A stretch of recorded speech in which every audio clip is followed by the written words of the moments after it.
Hey, welcome back to my channel. My name is Sayla. Today we're going to take a look at the December web content calendar for Pantheon and review day one in depth, which is the combat and progression overview. Before we jump into things, if you find my content helpful, please consider hitting the like button and subscribing to my channel for future content. You can also find me live on Twitch from Monday to Friday around 7:30 p.m. Eastern. All right, let's get into it. So this is the December web content calendar. They're doing a 2-week duration with an update every day, pretty much, and then a final update on the 22nd with the roadmap update. So today they're doing the combat and progression update overview. Tomorrow we can expect the unified NPC templates. On December 10th, they're going to do the combat formula updates. On December 11th, they're going to do the kill credit and NPC spawning updates, followed by leveling progression updates on the 12th. And then for week 2, starting on the 15th, they're going to do skill progression techniques, adventuring mastery on the 17th, and on the 18th, crafting progression and difficulty. And then on December 22nd, they're going to do player market, economy controls, and itemization, plus the roadmap update, which will be a pretty big one. So we'll definitely want to watch it for that one. So today we're gonna review the combat and progression overview. So we're just gonna flip over to that. So today we're going to begin discussing a major update for Pantheon that will be coming to you in the spring of 2026. This update will coincide with our release of the Badia Dakar zone and the systems that will support that content. This is a significant milestone for the game, and the update will bring our combat and character progression systems into their final envisioned form for the full launch of the game. When this update comes to the live servers, it's also going to include a character reset, and all players are going to need to create new characters. So I think this is a huge milestone for the game. I have conflicted views on them telling us this far in advance that they're doing an update or character wipe. The only reason I say that is because if you're a player actively playing the game, you basically have no drive to continue playing the game between now and the wipe, which is going to come in early spring 2026. So I know there's a lot of mixed opinions on the Discord about this. Some people, maybe they aren't playing the game right now. Some people are saying they've got friends in their other communities that are excited about this announcement. But the key thing for me is they're playing other games. They're not playing the game right now. So for anyone that's actively playing Pantheon right now, I feel like this announcement is a little bit short-sighted. To playing the game. The dev kind of responded with the thing saying they wanted to give people lots of advance notice to plan accordingly. I mean, the bottom line is people that are actively playing right now, chances are just going to go play something else until the wipe, if they come back at all. I think the timing of it is probably not the best. We've got Monsters and Memories going in early access, Q1 of 2026. We've got Ashes of Creation coming out next week. Or this week, actually. Sorry, early access. I've had a few people reach out saying they've basically decided to quit today. And I really can't blame them. I'm kind of feeling the same way. I've been leveling my wizard since I re-rolled to the new server early September, so I kind of feel like I don't know if there's any point to continue doing that or farm anything. And to be honest, most of the people I play with are probably not going to be playing anyway. They're probably going to take a break. I don't have an issue with the wipe per se, because we knew that was going to happen at some point.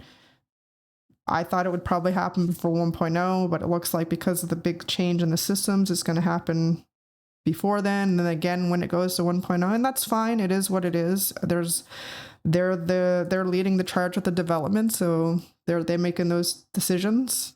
So I can't fault them on that. I just feel like giving a 3 to potentially 6-month leeway that you're going to wipe the characters that you've been working on just kind of deflates the active players in the game wanting to continue playing during that time. I personally would have liked to have seen it maybe a month before.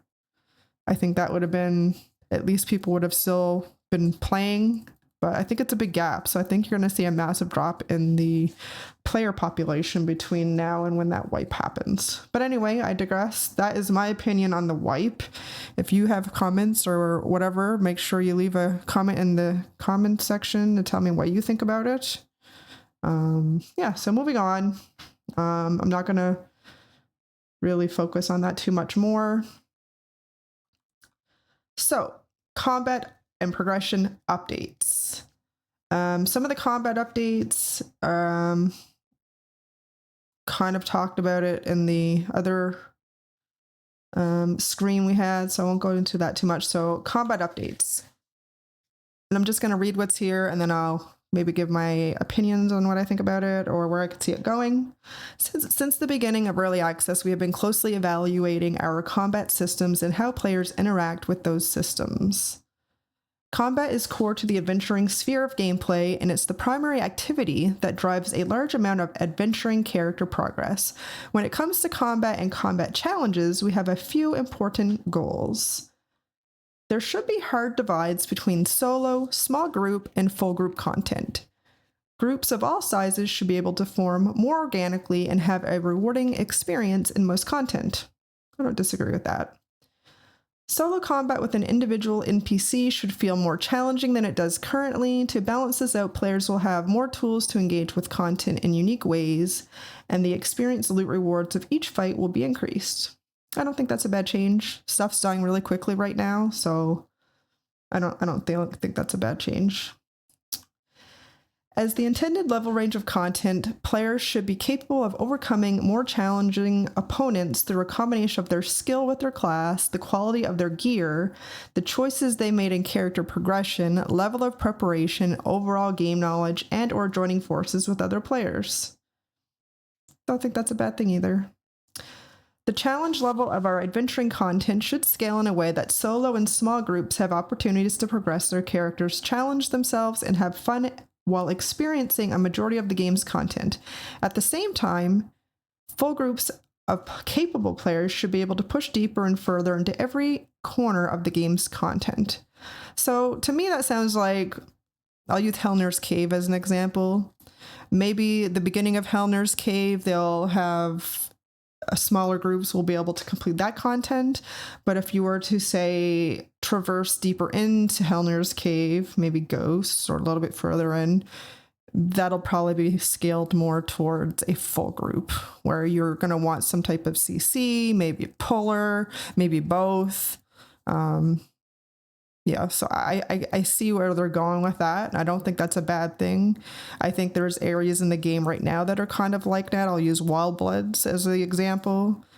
The outer rings of Wild Bloods, you can pretty easily do with us, not a full group.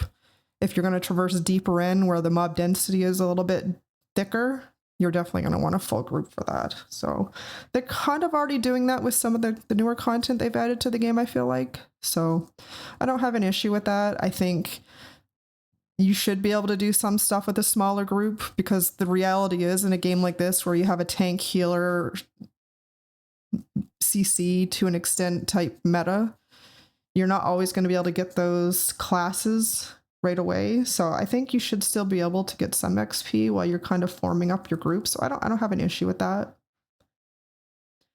Pantheon is intended to be a challenging game, but not to the degree that full groups are required for the majority of the game's content. Over the past year, we have gathered the data and insights needed to conclude that our approach to challenge so far has severely limited access for solo players in small groups.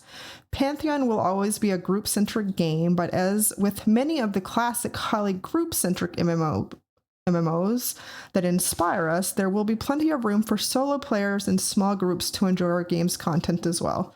Again, I don't have an issue with that.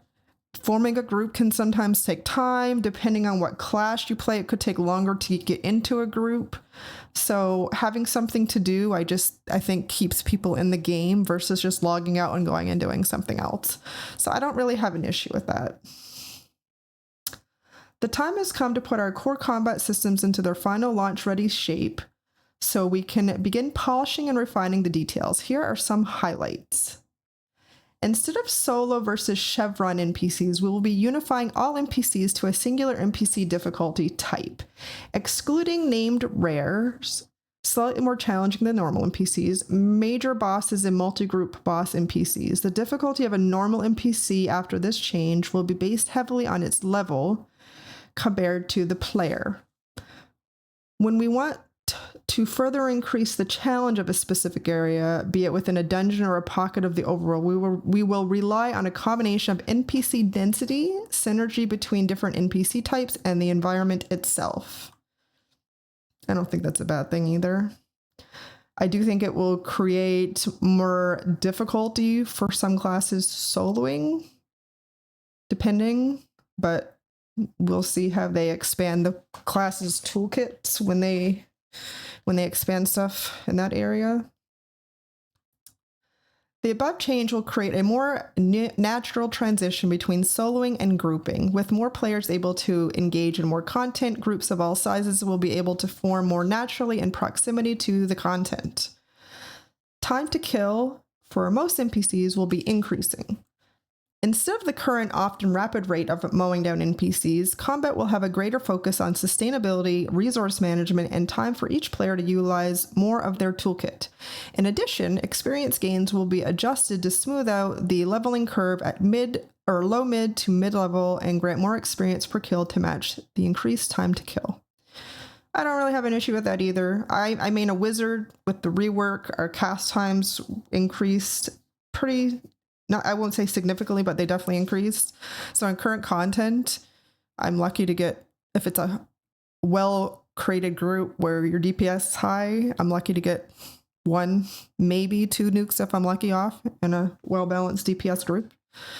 So I don't really have an issue with that. I think stuff is dying super quickly right now. As long as the XP gains match that change, I don't think there would be that much difference there. And I think with mobs living longer, I actually think pulling and CC will become even more needed. And I say that because currently I could be in a group where we might pull 4 to 5 mobs.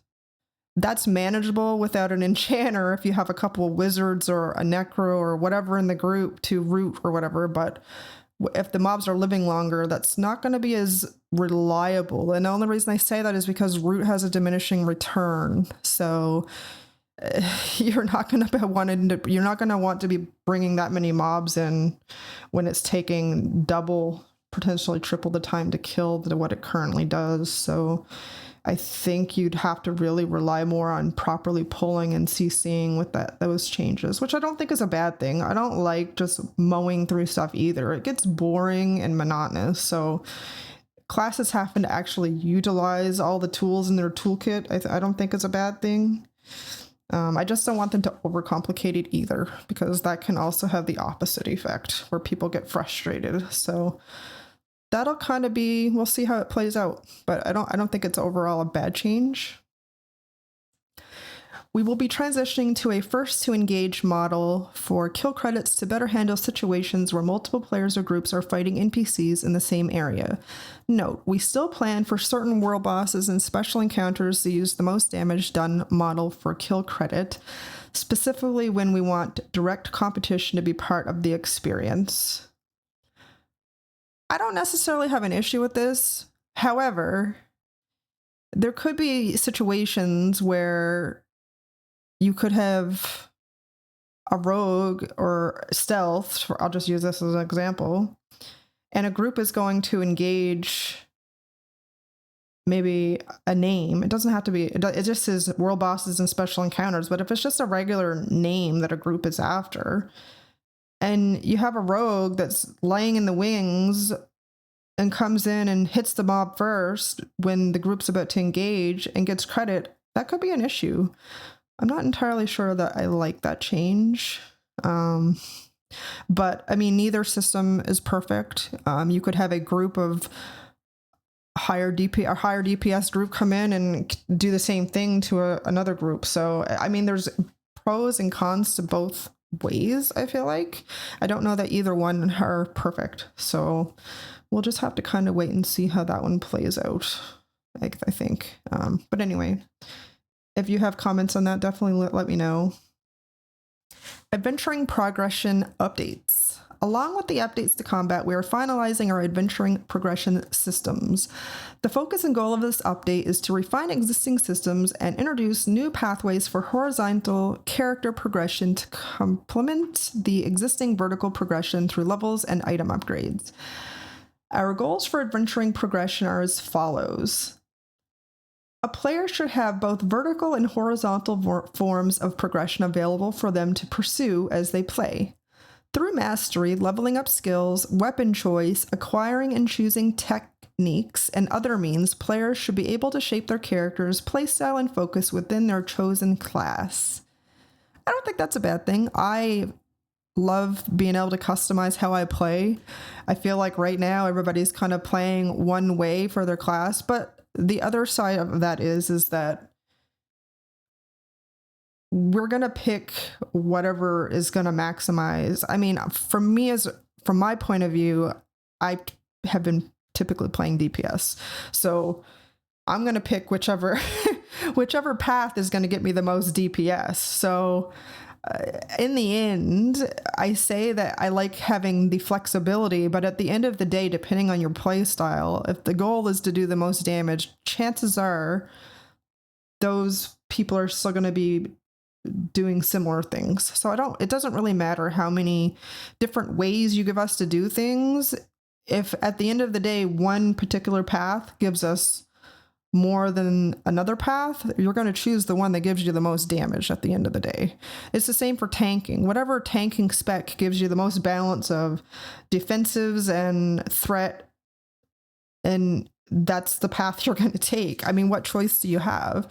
So it's the same with healing. Same thing with healing. Whatever one's going to give you the most healing. I mean, there might be situations where you might lean more into AoE versus single target, or AoE healing versus single target healing. I mean, that's just the nature of different encounters in gameplay. I mean, that's just how it is. So I don't really know if adding a ton of complexity is really going to change that, but having options are good. So it is what it is. Players should gain a sense of accomplishment from the time they spend customizing and specializing their character. That's fair. I hope that they will add more customizations with the actual appearances of characters as well. Right now, I feel like the models can be a little bland. I only use female characters from my point of view. That's typically what I play. I have a human female wizard, and the resting bitch face is... It's giving, it's really giving. So I wish they would, I really do hope that they will add some more stuff in that way for customizing your characters. I mean, customizing your character isn't just about the talents you spend or the gear you get. It's also about how they look. And maybe some people don't care about that, but I personally, I like to be able to customize my character a little bit. Maybe that's me being spoiled from other games I've played that have those options, but I do hope that they add some more options in that area. Here are the highlights with greater detail coming this week and next. Experience rates will be rebalanced with the goal of increasing and smoothing the leveling speed for players in the level 20 to 40 range. We want to emphasize adventure rather than the grind up until the final stretch of the leveling journey. We're putting greater emphasis on character skills and the role they play in your character's overall progression and combat potential. More time investment will be required to fully cap a skill, and you will see an increased skill cap per level from +3 to +5. Yeah, I mean, I don't have an issue with that really. The technique system is evolving. A higher skill level with a weapon will allow you to learn much more powerful techniques than those that exist today. However, instead of these new techniques being granted automatically, you will need to seek out legendary trainers and prove them yourselves to them. I mean, that's interesting. I don't know how that plays for a caster class, though. They're saying a higher skill level with a weapon.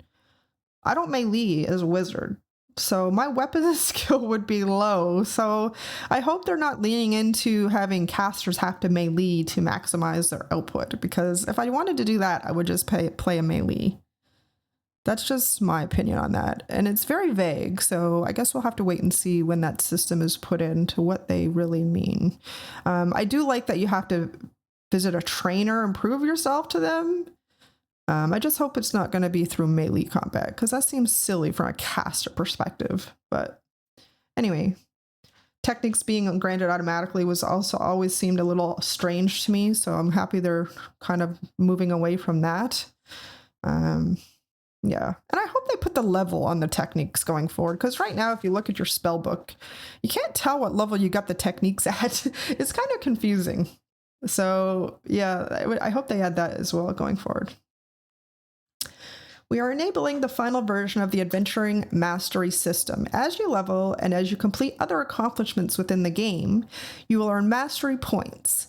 These points may be spent to acquire combat bonuses, raise skill caps, unlock new abilities, or specialize your character in different ways. I can't wait for the mastery system personally. I view it as, I'm an old school EQ player, so I always enjoyed the advanced master or the advanced ability system that they had, or the alternative, I forget, the AA system is what I'm going to refer to it as. It was a good way to be able to lean into different aspects of your class and make yourself more powerful. Once you got max level, it still enabled you to still improve your character.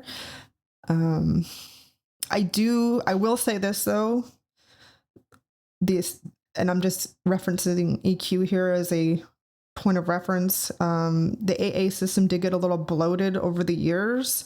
I do hope that if that happens here, and that's not going to happen for a while, but I hope they add ways for newer players to still catch up, because that became a big issue in EQ as an example. Because as a new player coming in, when you haven't played through expansion after expansion, you kind of fell way behind. So to catch up to somebody that's been playing the game since release, or even just for a year, or however long the game has been out at that point, it was a little bit daunting to catch up.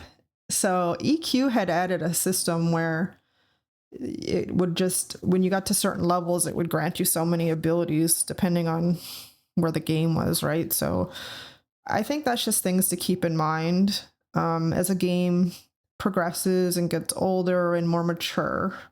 So I hope those are things that they do keep in mind. Alongside these updates, every class will receive adjustments to their abilities, including new abilities in many cases. That's a great thing. I hope that they manage to get them all done before this update goes live. Right now, it took them a month and a half to do maybe 2 months. It was probably a month and a half of the wizard rework that just came out in November. And I know they're working on Summoner now, but I mean, it feels like a high tail of work to get done for every class between now and spring. So I hope they don't fall short on that promise, because I think every class is in need to be completed and have their stuff kind of worked out to level 50. So I hope they can hold true on that promise, just because of how quickly they're doing it right now. I don't know. I'll hold my judgment on that one, but I hope it's something that they can come through with. I want to see the game succeed, so I really hope that they can come through with all these promises that they're putting in here. I think they're all positive changes so far. So the armor weapons used by some classes will also be adjusted for better class balance and synergy across the game's itemization. I don't think that's a bad thing. Right now, there's a lot of stuff in the game that I'm just shaking my head at, like, does this make any sense? But at the same time, itemization, in my opinion, should be one of the last things that gets focused on. I only say that because right now there's so many things that aren't in the game. There's so many things that are broken. There's so many things that need to be just completed that are in the game. Itemization and class balance are probably one of the last things that I feel like need to be done. I think the core systems and just content in general should be the priority. The balancing and the itemization would be the last things on the list, in my opinion, that should need to get looked at. Finish the game first. That's my opinion on that one.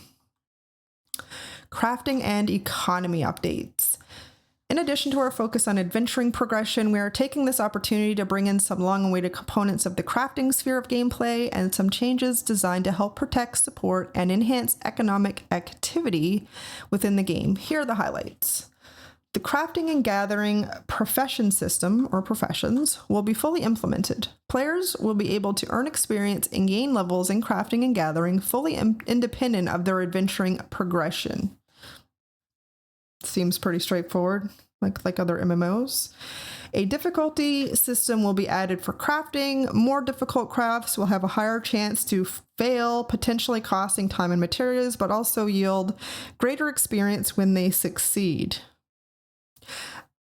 I have my opinions on this one. I don't personally like, this brings me back to EQ. More difficult crafts having a higher chance to fail. In my opinion, a more difficult craft generally means you're collecting more difficult materials to make said craft. So I don't think adding a system that where it fails is necessarily the right way to go. I just feel like that's never a positive system to add, but yeah, I don't like this one. I'm gonna be honest, I don't like this one. Maybe other people have their opinions. Some people are hardcore, they want this and that, but the reality is you also need to think of your target audience with a game like this. Most of the players are in their late 30s, 40s, or older. They don't have the time to sit there and gather stuff that is potentially harder to get and then have it fail. It would just be very deflating. We don't have the time like we used to when we played games back when EQ, for example, first came out, when I had infinite amount of time to spend camping X mobs or whatever. Anyway, not a big fan of that change, but we'll see. The player market and mail systems will be added to the game. Players will be able to post items for sale and browse items for sale by others. Players will also be able to transfer items to their friends and guildmates or other characters on their own accounts by using the mail system. Awesome additions with these two. I think they're very much needed. I think zone chat often gets clogged up with people trying to sell stuff, so I think the player market is a great addition. I also think the mail systems are a great addition. I would like to see them also, in addition to these, add a shared bank slot, which makes it easier just to transfer between your individual characters versus mailing it, but I'll take it. It's a win in my book. I don't have any issues with either one of these items. Economic controls will be introduced to help reduce the proliferation of powerful items and ensure that the rewards from the game's content are not overshadowed by the ability to buy and sell items. Many powerful items will become bound to your character or account once they are equipped, and some very powerful items will require skill minimums or other requirements to use them. I don't necessarily have an issue with stuff binding to you once you equip it.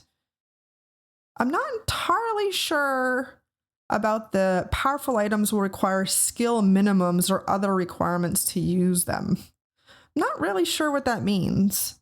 Like, if something binds to your character and you can use it, you should be able to use it. There shouldn't be additional requirements. I feel like that might just be overcomplicating things. I guess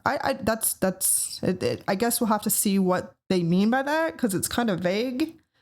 Like, require skill minimums? Like, what does that mean? Skill what? Like, is it a weapon skill minimum? Is it like a casting skill minimum? Like, I guess I'm not entirely sure what that means. Like, typically if you're getting an item that's meant for your class, you're going to use it. I don't understand why there would be other requirements for that, but I guess we'll have to wait and see what that actually means. But that is a bit worrying for me. I don't want them to overcomplicate stuff. We're not reinventing the wheel here, so I just want to make sure that it's not some convoluted system that isn't required. But anyways, moving on. Existing itemization through much of the game will be updated, and more information will be made available in item tooltips, including information about the item's rarity level. I mean, I don't have an issue with this.